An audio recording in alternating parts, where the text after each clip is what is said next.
Hello, and welcome to Leadership Development Skills. I'm your Professor John Harvey, and here we are in week 4. So this week you are working on chapter 4, and I just wanted to bring your attention up to week 6.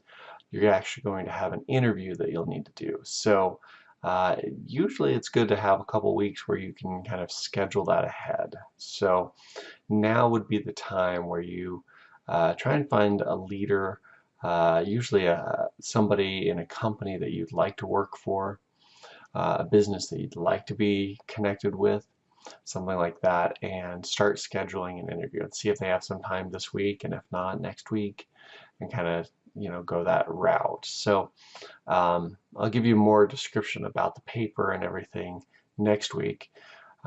But now would be the time for you to schedule an interview and start looking at that, as well as work on chapter 4.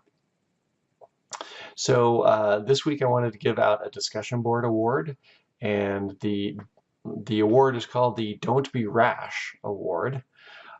So kudos to Caly for her post on the stress topic there. Don't be rash. So I wanted to share with you guys too that I have a very similar thing with Caly. So it's funny how stress can be a good thing, and sometimes we don't even acknowledge it that we're having stress. So for me, for example, when I get super stressed, my finger will actually break out in somewhat of a rash. And I know that I've had too much stress, or that something's really bothering me based on my finger. What's funny to me is that sometimes I think, I'm doing okay, and then my finger goes crazy, and I'm like, what is going on? And I have to really stop and think about it and go, okay, all right, I'm stressed about this, I'm stressed about that, and it's starting to overwhelm me. But it's funny that sometimes I don't recognize that right off, and instead I have to have a physical symptom in order for me to realize, okay, I got to slow down, I got to take some deep breaths, and just calm down, and so kudos to you, Caly, for bringing that up. I have a similar thing, and I thought that it's an interesting side effect that we can have, knowing that about ourselves. And I hope you guys enjoyed that video talking about sometimes stress is positive, and that's actually kind of a designed system in our bodies. So very cool. All right, last thing I wanted to bring up is the topic of networking. So I mentioned that you guys are going to be doing an interview here in a couple weeks, and it's important for you to understand that when we're talking about networking, it used to be that when you were in college and you had a college degree, that separated you from most students or other people.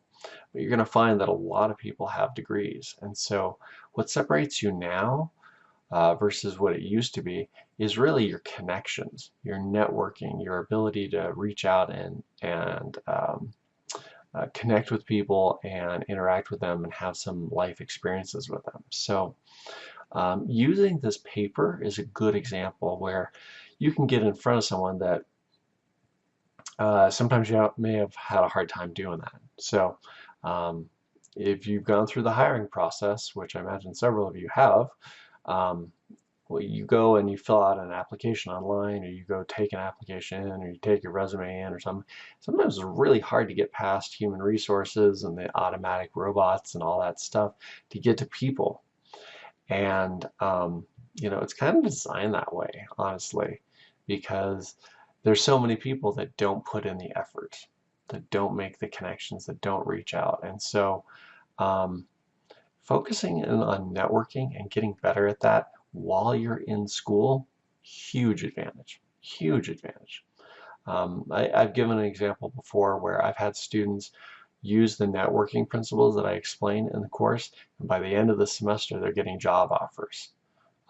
It totally happens. It works. So what I'd say is when it comes time for this interview, don't cheat yourself and just pick anybody, or I'm going to go pick my brother because he's a manager or something like that. No, you go find a company that you want to work for. Go find an industry or a business or some, something that you really want to like reach and stretch and get yourself to. Reach out to a president of a college or reach out to a president of a company or reach out to, a regional director or, something, big. Get yourself connected to the right people. You're going to find that being able to do a research paper, an interview for a college project, that opens doors. So use this class, use this course to help further where you want to be further in life. So that's my first networking principle to you guys. Make the connection, make it now, and start getting better at that part of it. So start trying to get that scheduled. All right, guys, with that, have a great week.